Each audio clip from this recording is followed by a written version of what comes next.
এটা ছিল রোববারের ব্লগটা। তো রোববারে আমি একটু বেরিয়েছিলাম, সায়নের সাথেই বেরিয়েছিলাম, একটু জুডিও গেছিলাম আর কি। তো জুডিওর থেকে ফেরার সময় গেছিলাম একটু নিউ টাউন ধাবা।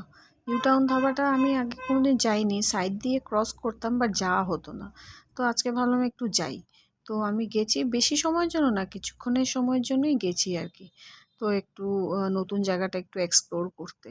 তো সেখানে দেখি রাস্তার ধারে সবাই বসে বসে কেউ ডিনার করছে, কেউ জুস খাচ্ছে, কেউ অনেকে অনেক কিছু খেতে দেখলাম। তো ভাবলাম যে আমিও একটু বসি, টাইম স্পেন্ড করি। এখানে কোনদিন আসাও হয়নি। তো সায়ান আমাকে স্কুটি দিয়ে ছেড়ে দিল জুডিও থেকে আসার সময়, বলল তুমি এখানে একটু বসো, তার একটু পরে আমার ফ্যাক্টরিতে আসো। তো আমি একটু টাইমটা স্পেন্ড করার জন্য ভাবলাম একটু বসি। তো জায়গাটা বেশ ভালোই লাগছিল, রোডের ধারে। তো বসলাম, তো ভাবছিলাম কি খাবো কি খাবো, বেশি ভারী কিছু খাবো না, লাইটই খাবো।